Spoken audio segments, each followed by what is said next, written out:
14 वर्षाच्या मुलीला मासिक पाळी येऊन 1 महिना झाला नव्हता तेव्हाच त्या लहान मुलीचं लग्न सागरसोबत करून देण्यात आलं होतं. सागर त्याच्या घरच्यांवर खूप नाराज होता.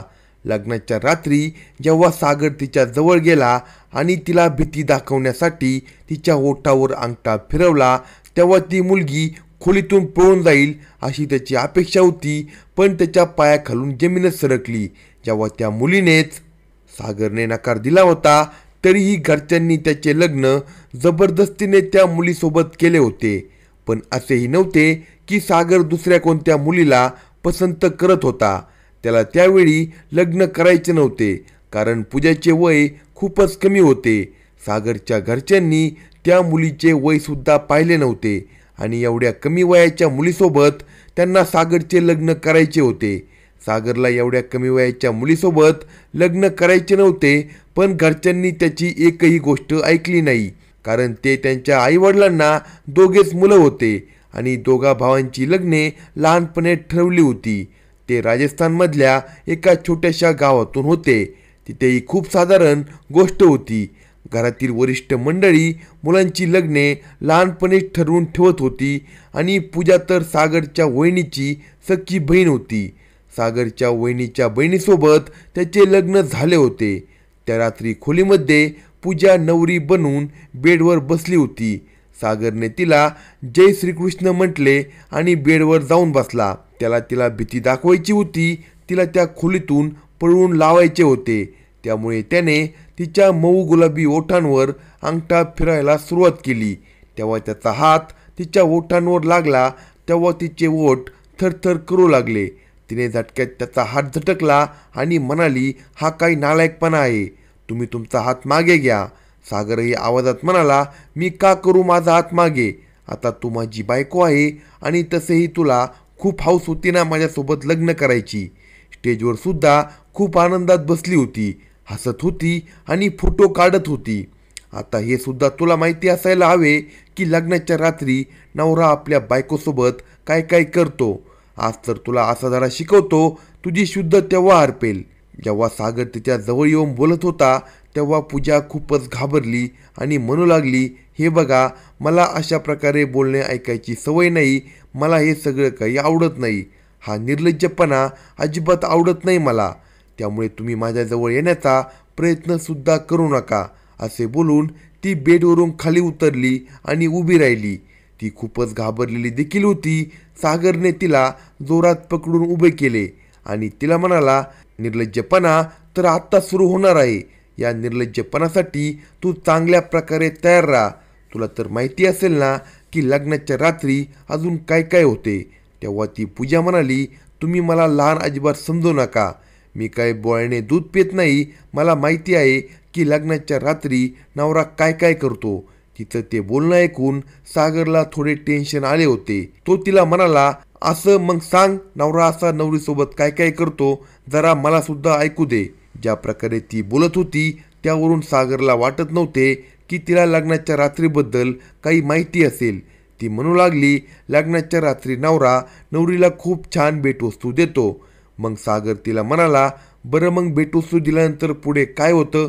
तेव्हा ती म्हणू लागली, नवरा नवरीला खूप मोठे लेक्चर ऐकवतो. माझ्या आईवडिलांची काळजी घे, त्यांची खूप सेवा करायची आणि त्यांची प्रत्येक गोष्ट ऐकायची वगैरे वगैरे. मग सागरने तिला म्हणाला, अरे वा, मग तुला तर एवढे मोठे लेक्चर देण्याची गरजच नाही. तुला तर सगळं काही माहिती आहे. कमी वयात तू खूपच समजूतदार आहे. तेव्हा ती म्हणाली, हो, समजूतदार तर मी आहेच आणि मला हे सुद्धा माहिती आहे की आपल्या सासू सासऱ्याला आपल्या ताब्यात कसे ठेवायचे. तिचे ते बोलणे ऐकून सागर खूप हैराण झाला होता आणि आश्चर्याने तिच्याकडे पाहू लागला होता. मग तिच्या या बोलण्यावर त्याने मान डोलवली आणि तिला म्हणाला, बरं, तुला तर सगळं माहिती आहे, पण त्यानंतर सुद्धा काय होते ते मला सांग बरं. तेव्हा ती म्हणू लागली, मग लाईट बंद होते आणि झोपल्यानंतर सकाळ होते. बस एवढेच मी सिरियलमध्ये पाहिले आहे. तिचे ते बोलणे ऐकून सागर मनातल्या मनात हसला होता.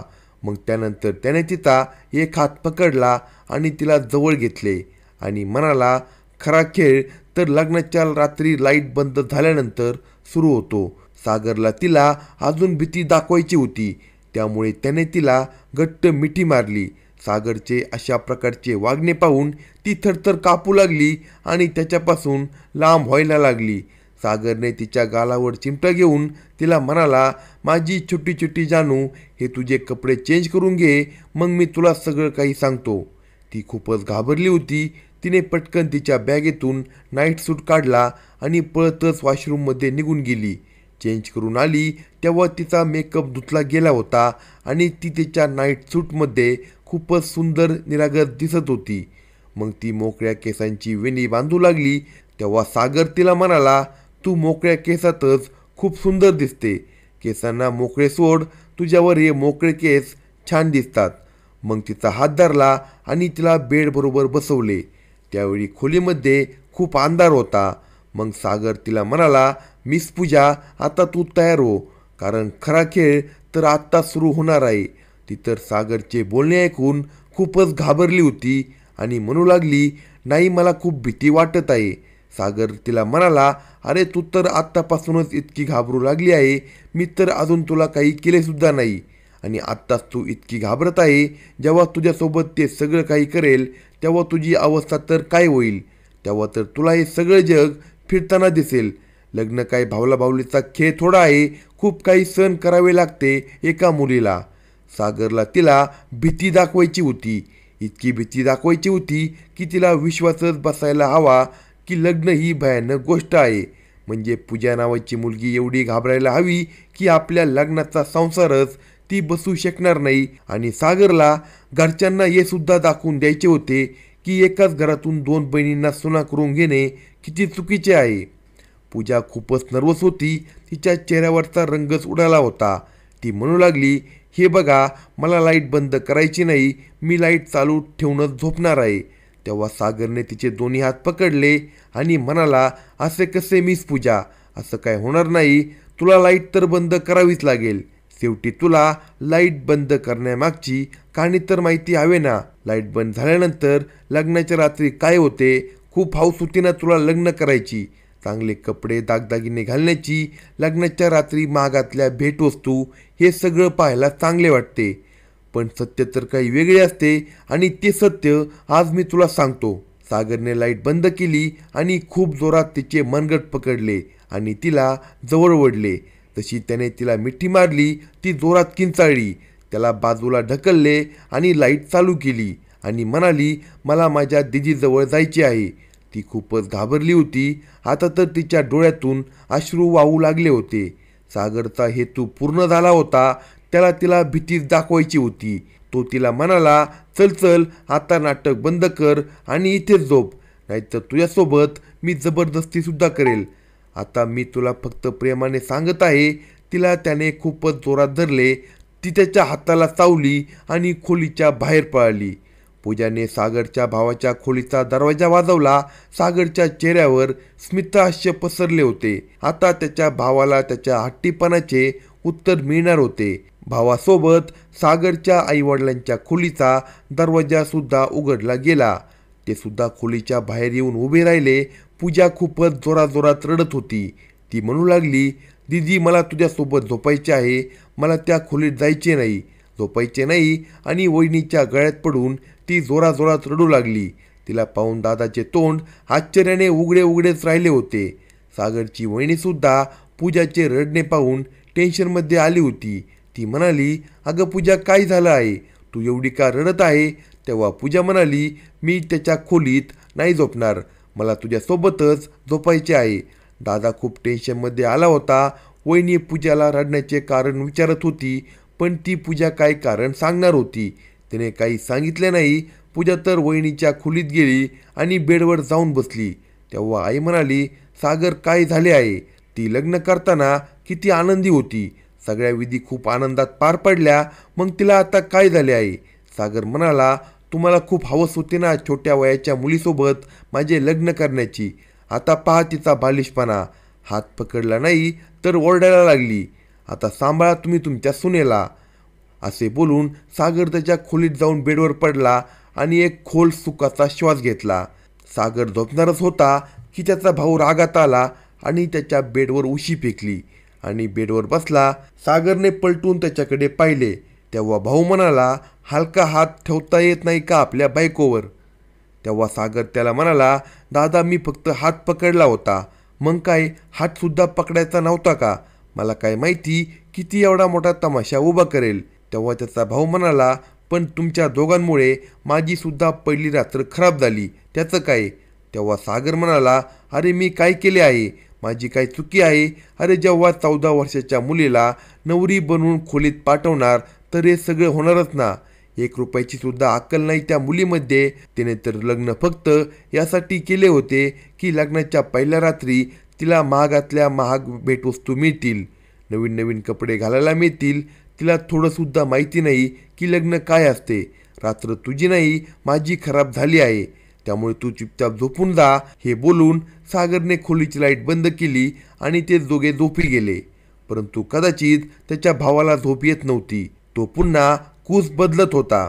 तेव्हा सागर त्याच्या भावाला म्हणाला, दादा शांतीत झोप ना आणि मला सुद्धा झोपू दे. तेव्हा त्याचा भाऊ म्हणाला, नालायका मला झोप येत नाही. तू बायकोला थोडा तरी वेळ द्यायला हवा होता. तिला समजून घ्यायचे होते. माझी रात्री तरी खराब झाली नसती. सागर मनातल्या मनात म्हणाला, तुझ्यासोबत तर असेच व्हायला हवे. स्वतः लग्न केले, तुझ्यासोबत माझेसुद्धा केले, तेही एकाच मांडवात. मी रडत राहिलो, बोललो की दादा मला अजून लग्न करायचे नाही, तू आईसोबत बोल. पण तू माझी बाजू घेतली नाही. आता मात्र मजा येत आहे. जेव्हा बायकोशिवाय लग्नाची पहिली रात्र घालवायला लागते तेव्हा कसे होते? खूप चांगले झाले. आता ही सुरुवात आहे. आता तुम्ही सगळे पाच त्या बावळट मुलीला मी किती भीती दाखवतो, म्हणजे रोज तुझ्याच खोलीत येऊन झोपेल आणि तू माझ्या खोलीत येऊन झोपशील.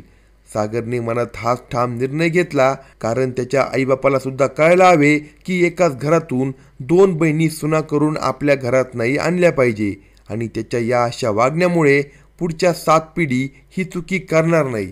दुसऱ्या दिवशी सकाळी वहिनी आणि पूजा दोघेही सोबत खोलीतून बाहेर आल्या.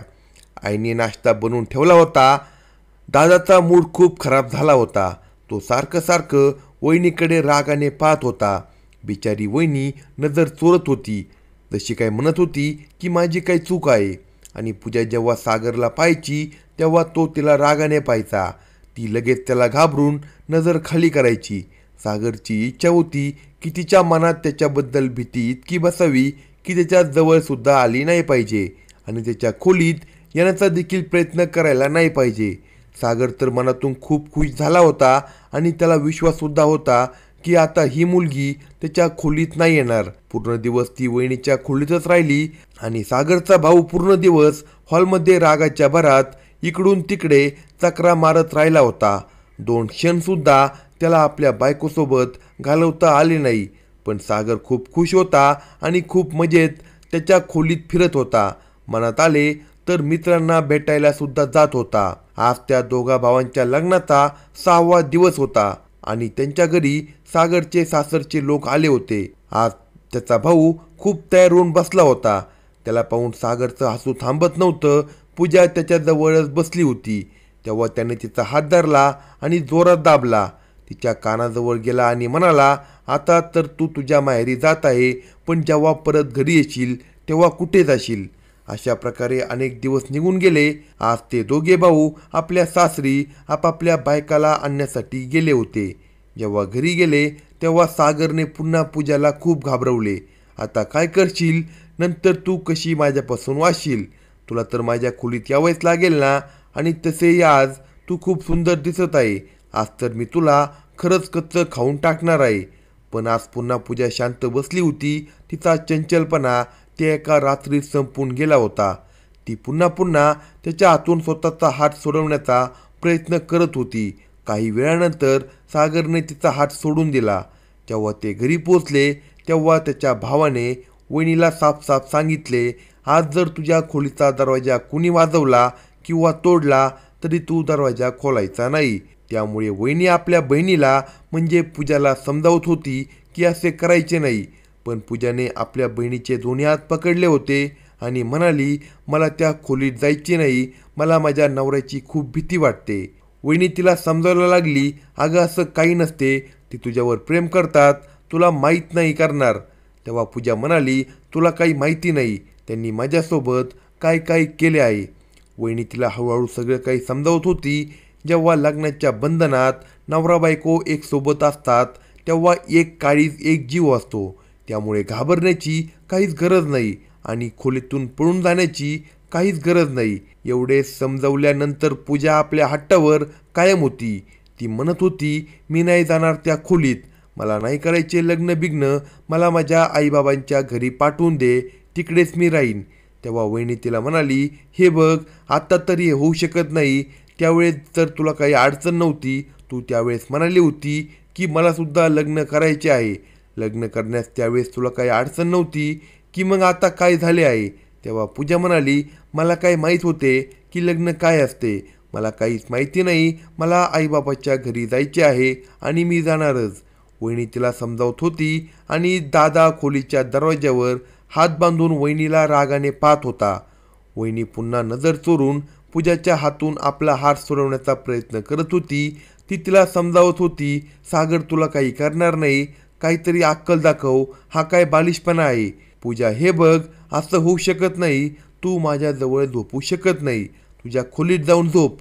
ते ऐकून पूजा अजूनच रडू लागली. ती म्हणू लागली, दीदी प्लीज मला घरी पाठव. खूप मुश्किलने वहिनी तिला सागरच्या खोलीपर्यंत घेऊन आली, पण ती खोलीमध्ये येतच नव्हती. वहिनी तिला तिथे सोडून तिच्या खोलीत निघून गेली आणि पूजा हॉलमध्ये सोफ्यावर बसून आपली बोटे मोडत बसली. ती खूपच घाबरली होती. तस काय खोलीत आली तर तिचा जीवच जाणार होता. हे सगळं पाहून सागरला खूप आनंद होत होता आणि तो हसतसुद्धा होता, पण त्याला माहीत नव्हते की ती अशा प्रकारे घाबरेल. नंतर ती शांतपणे त्याच्या खोलीत आली आणि त्याच्यासोबत न बोलताच तिने कपाट उघडले. खोलीचा दरवाजासुद्धा तिने बंद केला नव्हता. त्यातून तिने तिचा नाईट ड्रेस काढला आणि वॉशरूममध्ये निघून गेली. सागर तिची प्रत्येक हालचाल नोट करत होता. ती वॉशरूममधून जेव्हा बाहेर आली तेव्हा खूप साधी आणि निरागस दिसत होती आणि मग तिने हळूच आपली उशी उचलली आणि ब्लँकेट उचलून बाहेर जाऊ लागली.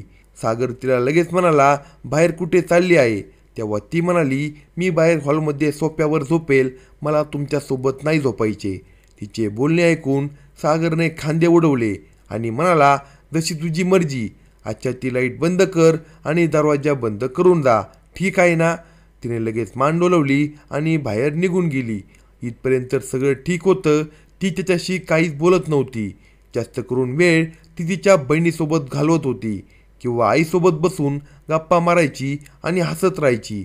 आणि जसा सागर ऑफिसवरून घरी यायचा त्याला पाहून जसं काही तिला सापच चावायचा. कदाचित वहिनीने किचन सांभाळले होते, पण ही महाराणी किचनचे कोणतेच काम करत नव्हती. बस फक्त तिचं एकच काम होतं, आईसोबत बसून गप्पा मारणे किंवा हसणे आणि जोक ऐकवणे. बाबासुद्धा तिच्या कंपनीत खुश राहत होते. जेव्हा सगळे झोपून जायचे तेव्हा पूजा हॉलमधल्या सोफ्यावर आरामात झोपायची आणि सकाळी सगळे उठायच्या आत सागरच्या खोलीच्या दारात येऊन अंथरूण टाकून द्यायची, पण खोलीमध्ये काही येत नव्हती. अशा प्रकारे महिना निघून गेला. बाबाने सांगितले की हनीमूनला सगळ्यात पहिल्यांदा दादा आणि वहिनी जातील. जेव्हा ते परत येतील तेव्हा सागर आणि पूजा जातील. दादा आणि वहिनी खूप खुश होते, पण पूजा मात्र खूप उदास होती. ती म्हणाली, दीदी तू आत्ता का जात आहे, मला सुद्धा तुझ्यासोबत घेऊन जा ना, मी सुद्धा तुमच्यासोबत फिरून येईल. मला त्या सागरसोबत नाही जायचं. वहिनीने तिला खूप समजवलं आणि ते दोघेही हनीमूनला निघून गेले. आता हे झालं होतं की रात्री पूजा सागरच्या भावाच्या खोलीत जाऊन झोपायची, परंतु आता सागरला काहीतरी होऊ लागलं होतं. तसे ती त्याची लग्नाची बायको होती. सुरुवातीला सागरने आईबाबा आणि भावाच्या जबरदस्ती लग्नामुळे हे सगळं काही केलं होतं, पण आता त्याचं मन म्हणत होतं की पूजा त्याच्या खोलीत यावी आणि तिने त्याच्यासोबत खूप गप्पा माराव्या. पण ज्या पद्धतीने त्याने तिला घाबरवले होते त्यामुळे ती त्याला पाहूनच घाबरून जायची. एक दिवस सागरला झोप येत नव्हती, म्हणून त्याने विचार केला की आज पूजाची माफी मागावी आणि तिला आपल्या खोलीमध्ये घेऊन यावे आणि प्रेमाने तिच्याशी गप्पा माराव्या. शेवटी किती दिवस हे असे दूर राहणार होते, कारण जे व्हायचे होते ते होऊन गेले होते. सागर खोलीच्या बाहेर आला आणि दादाच्या खोलीचा दरवाजा उघडू लागला, पण दरवाजा तर आतूनच बंद होता. त्याने दरवाजा वाजवला, पण पूजाने आतून आवाज दिला नाही. म्हणून त्याने खिडकीतून तिला पाहण्याचा प्रयत्न केला. तेव्हा ती खूप गाढ झोपेत होती आणि ती झोपेतही खूप सुंदर दिसत होती. सागरला विचार आला की खूप झाले, त्यालाही आता त्याच्या भावासारखे वैवाहिक जीवन जगायचे होते. दादा वहिनीला फिरायला घेऊन आता 8 दिवस झाले होते, त्यामुळे ते आता परत येण्याची वेळ झाली होती. ते दोघे फिरून आल्यानंतर सागरला पूजासोबत फिरायला जायचे होते. म्हणून त्याने विचार केला की फिरायला जाण्याआधी तिच्यासोबत मैत्री करावी. त्याने हळूच तिला खिडकीतून आवाज दिला, पण ती गाढ झोपेत होती. जेव्हा त्याने खिडकी वाजवली आणि आवाज दिला, तेव्हा ती उठली आणि हळूच खिडकीजवळ आली आणि म्हणाली, काय काम आहे? असं झोपेतून का उठवलं? सागर तिला म्हणाला, आता हा तमाशा खूप झाला, आपल्या खोलीत ये. त्याचे असे बोलणे ऐकून ती पुन्हा घाबरली आणि म्हणाली, मी इथे ठीक आहे, मी त्या खोलीत नाही येणार. सागर तिला म्हणाला, सॉरी बाई, मी तुला आता त्रास देणार नाही. तो तिला सॉरी बोलूनही ती त्याला नकार देत होती. शेवटी तो निराश होऊन त्याच्या खोलीत परत आला आणि त्याने केलेल्या चुकांबद्दल त्याला आता पश्चाताप होऊ लागला, कारण ती त्याच्या भीतीपोटी दार खिडक्या बंद करून झोपत होती. आता मात्र त्याला कळत नव्हते की आता नक्की काय करावे. सकाळचा नाश्ता आणि जेवण ते सोबतच करायचे. सागर जेवणासाठी बसून होता आणि त्याचे आई बाबाही बसले होते. जेव्हा पूजा जेवण करायला बसली, तेव्हा तो तिच्या बाजूला जाऊन तिला जेवण वाढायला सांगायचा. एक दिवस तो तिच्या बाजूला जेवायला बसला आणि तिच्या पायाला स्पर्श केला. तेव्हा ती जोरात किंचाळली. तेव्हा सगळेजण तिच्याकडे पाहू लागले. ती तिचा पाय बाजूला घेण्याचा प्रयत्न करत होती. एवढी ती नर्वस झाली होती की तिने व्यवस्थित जेवणही केले नाही. खरं तर जेव्हापासून वहिनी बाहेर गेली होती, तेव्हापासून ती व्यवस्थित जेवतही नव्हती, कारण घराची सर्व जबाबदारी तिच्यावर आली होती. आईला विचारून ती घरातील सर्व कामे करत होती. जेवणही आईला विचारून करत होती, तरीही जेवण चांगली स्वादिष्ट बनवत होती. रात्री जेव्हा सगळेजण हॉलमध्ये होते, तेव्हा ती किचनमध्ये भांडी घासत होती. सागर चुपचाप किचनमध्ये गेला आणि फ्रीजमधून पिण्याच्या पाण्याची बाटली काढली आणि ग्लासमध्ये ओतायला लागला. ती भांडी घासण्यात बिझी होती. पाणी पिल्यानंतर तो अगदी तिच्या मागे येऊन उभा राहिला आणि पाठीमागून तिला मिठी मारली. पण ती खूपच वाईटरित्या घाबरली आणि मागे सरकली. त्याने तिचे तोंड त्याच्या एका हाताने दाबले आणि चेहरा तिच्या खांद्यावर ठेवला आणि तिला म्हणाला, पूजा, माझ्यासोबत तू एवढी का पळतेस? तुझा नवरा आहे मी. तेव्हा ती म्हणाली, प्लीज सागर, मला सोडा. तो तिला म्हणाला, रात्री चुपचाप माझ्या खोलीत ये आणि तसेही उद्या दादा वहिनी येणार आहे आणि मग नंतर तुलासुद्धा माझ्यासोबत हनीमूनला जावे लागेल. मग तू काय करशील? पूजा, आज जरी तू माझ्या खोलीत नाही आली तरी उद्या तुला यावेच लागेल. मग लक्षात ठेव, मी असा बदला घेईल की तुझ्या आयुष्यभर लक्षात राहील. त्याला माहीत नव्हते की तो तिच्यासोबत असा सक्तीने का बोलत होता, तिच्यासोबत असा का वागत होता. ती ओरडू लागली. तेव्हा त्याने पटकन तिला सोडले आणि निघून तो बाहेर आला. पूजाच्या आवाजाने त्याचे आईबाबा दोघेही किचनमध्ये आले आणि तिला विचारू लागले की काय झालं पूजा? तेव्हा पूजा म्हणाली, काही नाही आई, झुरळ होतं, त्याला पाहून मी घाबरले आणि किंचाळले. असे बोलून ती शांतपणे तिचे काम करू लागली. दुसऱ्या दिवशी त्याचा दादा आणि वहिनी आले. आता त्यांच्या लग्नाला 2 महिने पूर्ण झाले होते, तरी देखील पूजा त्याचे काही ऐकत नव्हती. रात्रीच्या वेळी सगळे झोपले होते आणि पूजा रूममधून बाहेर सोफ्यावर झोपण्यासाठी जाऊ लागली. जेव्हा काही वेळाने सागरसुद्धा तिच्या मागोमाग बाहेर गेला, तेव्हा ती सोफ्यावर झोपली होती. तो तिच्या जवळ गेला आणि तिला प्रेमाने सांगितले, आपल्या खोलीत चल पूजा, 4 दिवसांनी आपल्याला सुद्धा हनीमूनला जायचे आहे. तेव्हा तिने नकार दिला आणि म्हणाली, मी खोलीत नाही येणार आणि तुम्ही जर जबरदस्ती केली तर मी आरडाओरड करेल. तो सुद्धा चिडून होता.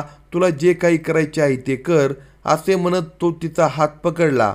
असे म्हणत त्याने तिचा हात पकडला आणि तिला ओढतच त्याच्या रूममध्ये घेऊन आला आणि तिच्याशी बोलणार तेवढ्यातच दरवाजात जोरजोरात ठोठवण्याचा आवाज आला. त्याने पटकन बाहेर जाऊन पाहिले तर त्याचा दादा आईच्या खोलीचा दरवाजा जोरजोरात वाजवत होता आणि जेव्हा आईने दरवाजा उघडला तेव्हा दादा म्हणाला, आई, तिची तब्येत खूपच बिघडली आहे, तू जरा येऊन पाहतेस का? दादाचे असे बोलणे ऐकल्यानंतर सागरसुद्धा त्याच्याकडे धावत गेला आणि मग ते सर्वजण वहिनीच्या खोलीमध्ये गेले. आत गेल्यावर पाहिले तर वहिनी उलट्या करत होती. तिच्या उलट्या काही थांबत नव्हत्या. तेव्हा आईने पूजाला लिंबू पाणी बनवून आणायला सांगितले आणि पूजासुद्धा काही वेळातच लिंबू पाणी बनवून घेऊन आली. लिंबू पाणी प्याल्यानंतर वहिनीला हॉस्पिटलमध्ये घेऊन गेले. तेव्हा डॉक्टरांनी त्या सगळ्यांना आनंदाची बातमी सांगितली. डॉक्टर म्हणाले ती प्रेग्नंट आहे आणि तिला आरामाची खूप गरज आहे. त्यांच्या घरात आनंदाचे वातावरण निर्माण झाले, पण त्यांचे हनीमूनला जाणे रद्द झाले होते, कारण घरातील सगळी जबाबदारी पूजावरच आली होती.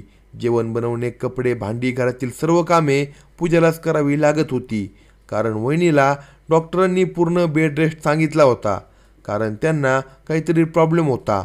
पूजाला घरातील सगळे कामे करताना पाहून सागरला तिच्यावर खूप दया यायची, कारण तिच्यावर खूप कमी वयात खूप मोठी जबाबदारी आली होती आणि अशातच तो सुद्धा तिला चांगली वागणूक देत नव्हता. त्याला त्याच्या वागण्यावर खूप पश्चाताप होऊ लागला होता. आजकाल पूजा खूप लवकर थकून जायची आणि सोफ्यावर जाऊन झोपी जायची. एके दिवशी त्याने तिला खूप प्रेमाने सांगितले, मी तुला काही बोलणार नाही आणि हातही लावणार नाही, पण कृपा करून तू आपल्या खोलीत जाऊन बेडवर झोप. सागर म्हणाला. तेव्हा पूजा खूप निरागसपणे म्हणाली, तुम्ही लाईट तर बंद करणार नाही ना? तेव्हा सागर हसून तिला म्हणाला, नाही, मी लाईट बंद करणार नाही, पण तू बेडवर जाऊन झोप. तिने त्याच्यावर विश्वास ठेवला आणि बेडवर जाऊन झोपली. आता सागर तिला स्वयंपाकघरात सुद्धा काही कामामध्ये मदत करू लागला होता. एक दिवस सागर तिला म्हणाला, पूजा तू माझ्याशी मैत्री करशील का? पण ती त्याला लगेच म्हणाली, नाही, मी तुमच्याशी मैत्री करणार नाही, कारण तुम्ही चांगले व्यक्ती नाही.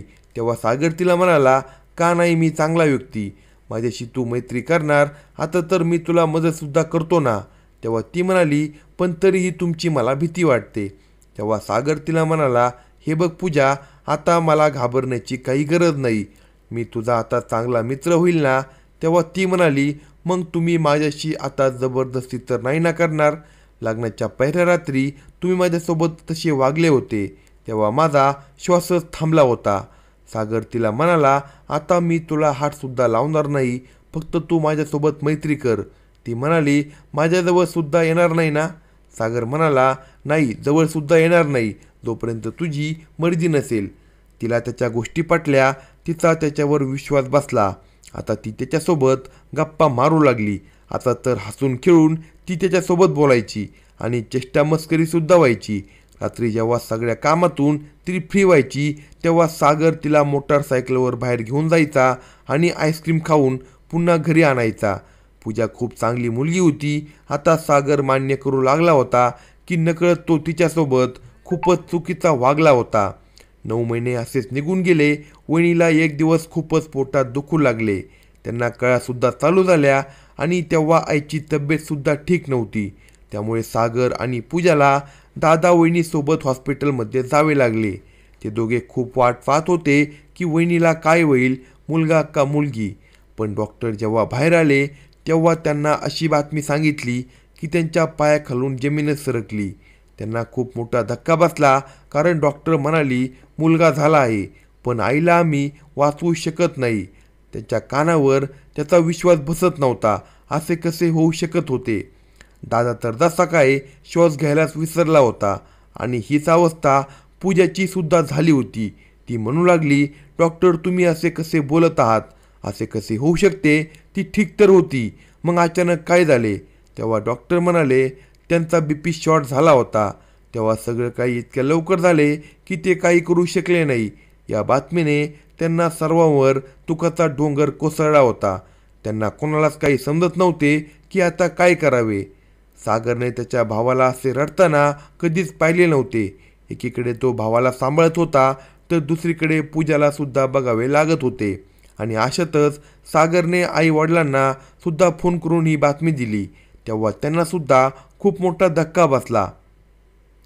आई बाबा दोघेही हॉस्पिटलमध्ये आले. अजूनपर्यंत ते बाळ नर्सजवळच होते, कारण सागर या दोघांना सांभाळत होता. आई आली तर पूजा तिच्या गळ्यात पडून रडू लागली आणि ही बातमी जेव्हा सागरने पूजाच्या माहेरी सांगितली, तेव्हा तर त्यांच्यावर दुःखाचा डोंगरच कोसळला होता. असेच दिवस निघून गेले, परंतु त्यांच्या घरचा आनंद जसा काही संपूर्णच गेला होता. त्या निरागस बाळाला पूजा सांभाळू लागली होती. ती सुद्धा खूप शांत शांत झाली होती. तिचा बालिशपणा, हसणे, खेळणे सगळे काही संपूनच गेले होते. भाऊसुद्धा खूप शांत शांत राहू लागला होता. त्याच्यासोबत बोलायला गेलो तर तो गळ्यात पडून फक्त रडायचा. फक्त सागर एकच होता जो त्याच्या भावाला समजावून सांगत होता. 2 महिने निघून गेले आणि आता सागरला वाटत होतं की पूजा आपल्या वयापेक्षा खूपच मोठी झाली होती. रात्री जेव्हा ती थकून भागून बेडवर येऊन बसायची तेव्हा बाळ रडायचे. ती त्याला शांत करण्याचा प्रयत्न करायची. आता तर सागरला पूजावर खूपच दया येऊ लागली. तो तिला म्हणाला, "असे कर, बाळाला माझ्याकडे दे आणि तू झोप, थोडा वेळ आराम कर." तिच्या डोळ्यावर झोप असायची, पण ती त्याला म्हणायची, "तुमच्याकडे हा रडण्याचा थांबणार नाही, तुम्ही त्याला शांत करणार नाही. माझ्याजवळ तो जास्त असतो, आता त्याला माझी जास्त सवय झाली आहे." अशा प्रकारे 1 वर्ष निघून गेले आणि सागर पूजासाठी तरसत राहिला. पण पूजाला तर घरातल्या कामातून वेळच मिळत नव्हता. ती सुद्धा घराला चांगल्या प्रकारे सांभाळत होती. अशातच पूजाच्या माहेरी अजून एक दुःखाचा डोंगर कोसळला. पूजाच्या मोठ्या बहिणीच्या नवऱ्याचा ॲक्सिडेंट झाला आणि त्याच्यातच त्याचा मृत्यू झाला. तिचे त्यांच्या अगोदरच लग्न झाले होते. तिला सुद्धा 1 वर्षाचे बाळ होते. एका वर्षातच पूजाच्या माहेरी 2 मृत्यू झाले होते आणि हे कोणाला सहन होत नव्हते. खूप लवकरच पूजाच्या मोठ्या बहिणीला तिच्या सासरच्या लोकांनी तिच्या माहेरी पाठवले आणि म्हणाले, "आम्ही तिचा आणि तिच्या मुलीचा खर्च उचलू शकत नाही." अशा प्रकारे सागरच्या घरच्यांनी आणि पूजाच्या घरच्यांनी मीटिंग केली आणि तिच्या भावाचं लग्न पूजाच्या मोठ्या विधवा बहिणीसोबत करून दिलं. पूजाच्या मोठ्या बहिणीला 1 वर्षाची मुलगी होती. त्यांनी त्या बाळाला सुद्धा आपले मानले आणि अशा प्रकारे पूजा सागरच्या अजून जवळ आली, कारण ही आयडिया त्यानेच दिली होती. आता पूजा त्याच्यासोबत प्रेमाने बोलत होती आणि त्याच्या जवळसुद्धा येऊ लागली होती. आता पूजा खूपच समजूतदार झाली होती आणि सागरला सुद्धा समजावू लागली होती. 6 महिन्यानंतर पूजा प्रेग्नेंट झाली. पूजाची मोठी बहीण चांगली होती. तिने चांगल्या प्रकारे घर सांभाळले होते. दादा तिला खूप खुश ठेवत होता आणि तिच्या मुलीला सुद्धा बापाचे नाव देऊन मोठं करत होता. आणि इकडे देवाघरी गेलेल्या वहिनीचा मुलगा सुद्धा मोठा होत होता. अशा प्रकारे त्यांचे हसते खेळते कुटुंब पुन्हा एकदा हसायला खेळायला लागले. 9 महिन्यानंतर पूजाने एका सुंदर मुलीला जन्म दिला, ज्यामुळे सागरच्या आनंदाला पारावर उरला नव्हता. अशा प्रकारे बालविवाह राजस्थान आणि बिहारमध्ये होतात. चॅनलवर नवीन असाल तर कलम 302 या मराठी चॅनलला लगेच सबस्क्राईब करा आणि आपल्या प्रतिक्रिया कमेंट बॉक्समध्ये कळवा.